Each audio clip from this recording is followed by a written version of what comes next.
Hey, what's going on, guys? It's your boy Drew back again with another video for all you American soccer fans out there. And in this one, we got a compact video today. Lots of topics to talk about. Three big ones, actually. We got to talk about Zlatan leaving MLS.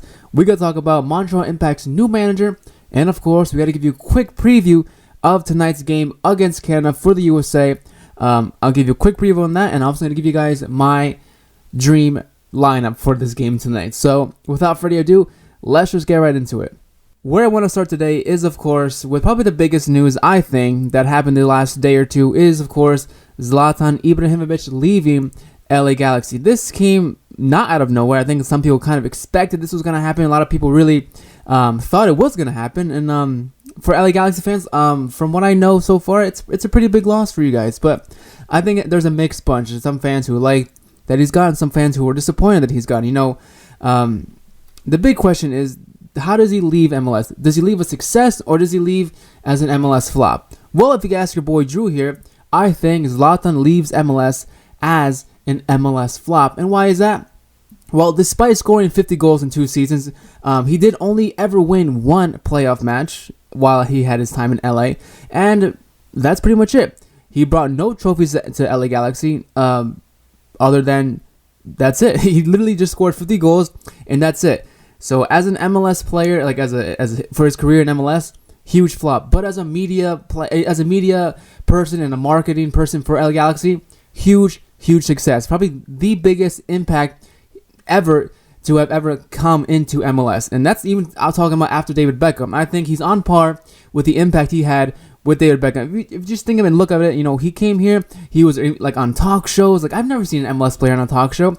He was in here, he's always tweeting stuff. You know, the media's always up his ass, like, after every game, because they love to see how, like, what he's going to say about the league, what he's going to say to start some drama, controversy, whatever. He was a huge success in terms of media. But in terms of MLS, he was a flop. And I stand by that wholeheartedly, okay? That's all I got to say for Zlatan leaving MLS right there. Now let's go on to talk about some more MLS news. And that, of course, being Montreal Impact hiring Thierry as their new head coach. That, first of all, this came out of freaking nowhere. I don't think anyone, from what I know, knew that this was happening. You know, maybe I'm off my game a bit, but I really did not see this coming whatsoever. And it's coming, I think, at a good time, hopefully, for Montreal Impact.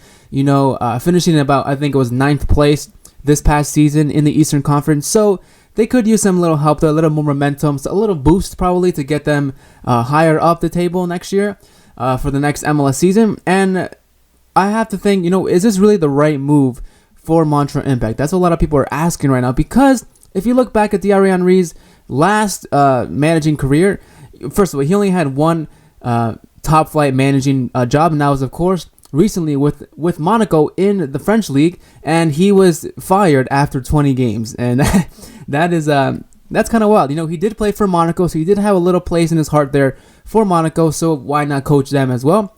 Only coached for 20 matches, only won about 3 games, lost the rest, and tied the rest. And after 20 games, Monaco was like, you know what? Sorry, Henry, we love you, but you're not cutting it. So they fired him. That's it. Prior to that, he did help Roberto Martinez assist as an assistant manager to the Belgian national team. That was kind of wild and out of nowhere and random. But now that he's back in MLS, where he came back in 2013 to play for New York Red Bulls from Barcelona, now he's back in MLS, and everyone seems to be very excited to have him back here in the league. And I am one of those people. You know, I think he was one of the greatest players I've seen so far, you know, in this modern era. He was a really good player for Barcelona and for Arsenal, a club legend for Arsenal. But for New York Red Bulls, not too much success there. He did win a Community Shield, scored over 50 goals for New York Red Bulls as well. And, you know, he did appear in, you know, the MLS All-Stars like 4 times during his time at New York Red Bulls. And that was back in MLS when there was, you know, players like Landon Donovan, David Beckham, Robbie Keane, all those kind of players were there in their MLS prime. I say MLS prime because some players were in their prime prior to MLS and then come here to, you know, finish up their careers, unfortunately. But anyway, talking about Thierry Henry at Montreal Impact, I think that I feel mutual right now. I don't know if he's going to suck. I don't know if he's going to be good. This is only going to be his second time being a head coach for a senior team. So we got to, you know, give him a break. We got to give him a chance. And I think hopefully he does well. The league is going to support him because the league sees him as maybe an MLS legend. I personally do not, but if you do, good for you. I really hope and wish the best for Thierry Henry at Montreal Impact. And it's going to be fun because Montreal Impact are now going to be competing in the CONCACAF Champions League next season. So that's another big test he's going to have to face there for Montreal Impact. So I'm excited to see that, and I hope it goes well for him. All right, so now let's head over to the topic that I'm sure many of you guys are wondering and waiting for.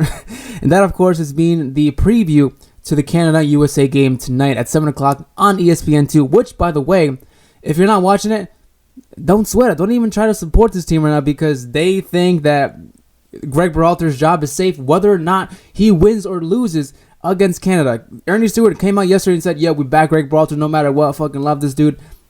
Wild, bro. Absolutely wild. Anyway, let's just talk about this game real quick.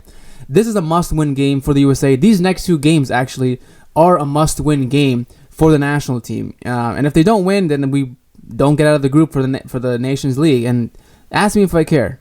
Hey, Drew, do you care?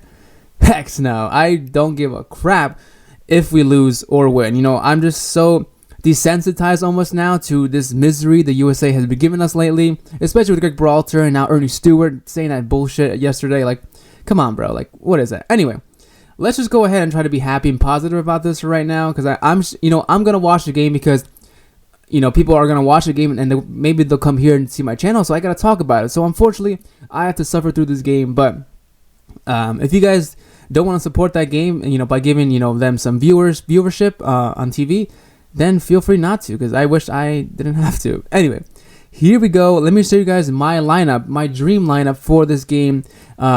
Is right here on the screen for you guys. Now, it's kind of limited because, at least when you get more into the attacking sense, because our pool really is limited right now, and the kind of players that Greg Berhalter has called up are more defensive type in terms of midfielders. So let's go through it real quick. I'm just going to give you guys my predicted lineup because I don't want to get into what I think Greg Berhalter will line up with because I don't really care about Greg Berhalter that much anymore. Anyway, here we go. Unfortunately, we do not have Zach Steffen, weirdly, because he's oddly injured, but also not injured when he plays for the Bundesliga. So we got Matt Turner here in goal, ahead of Bad Guzan, which I know Greg Berhalter will start. But from what I've seen from you guys' comments and from what I've seen from some highlights, Matt Turner seems to be a pretty good up-and-coming goalkeeper, still young. Really excited to see how he's going to turn out here. Hopefully he gets a chance at the national stage under Greg Berhalter. Up ahead of him, we got Brooks and Aaron Long, of course, and this are our center backs. On the flanks, we've got, of course, DeAndre Yedlin, who's back from injury finally. And we've got Serginho Dest on the left flank. This is going to be his first game officially playing for the USA. You could put Cannon in there ahead of Yedlin, but either way, I think they're interchangeable for right now. Getting into the center defensive midfielders, I got Alfredo Morales and Weston McKennie because I think our midfield is lacking some physicality and some intensity, and I think Alfredo Morales really brings that to the table, and I think Weston McKennie could bring that as well, but also can help in the attacking sense while Morales stays back and helps on defense. So going up from there, we got the three up front. We got Jordan Morris on the left flank, Christian Pulisic on the right, and then I was kind of torn by who am I going to put in the midfield right here as the attacking midfielder, and I've got here Sebastian Lletget, also returning from injury as well. I'm excited, every time I saw him play, he did, surprise me a bit. He did, I wasn't really underwhelmed or overwhelmed by him. I was kind of neutral with him in his performances. So I really hope he is in good form still and has that drive to do well. But I think he could do pretty well here as an attacking midfielder, helping balls through for Pulisic, Morris, and of course our striker up top, Josh Sargent. Not much to say about Sargent. He's a fan favorite already, and maybe that's because everybody hates Yazi Zardes and Josie Altidore, and Sargent is the last one we've got left. But I think he plays good. He's a starter in the Bundesliga, so why not fucking start here for the USA, bro? Leave Zardes on the fucking bench, please. I know Pulisic. I know Morris plays more on the right flank for Seattle probably, but I think Pulisic is better on the right flank because that's his natural position, and I think Morris can do well as well. On the left flank there, like he does for Seattle. And like I said earlier in earlier videos, Morris is a better winger than he is striker. So hopefully that carries over here to the national team front. But to wrap it all up, that is my prediction for the line. I mean, that is my lineup for this game tonight. And my prediction, my prediction is going to be a draw. I think we're going to draw 1-1 against Canada. I think we're going to score early, and then we're going to be all motivated. And then, Canada's talent comes through, and it's like, oh shit, we can't beat this team right now with the players we've got and with the manager we've got. So they're going to score again, and I think after that, it's going to be a draw overall. So that's it. And I think even a draw will knock us out of the Nations League. I mean, we'll stop our chances of getting out of the group for the Nations League. So there's that. I'm excited to watch this game, kind of, just to see what kind of stupidity Greg Berhalter has up his sleeve with our team and the way he sets us up. Well, that's all I have for you guys. Let me know your thoughts on any of these topics I talked about today. And also let me know what do you guys think about this lineup I showed you guys here for the game against Canada. As always, thank you so much for watching. Thanks for kicking it with me, and I'll see you next time. Peace.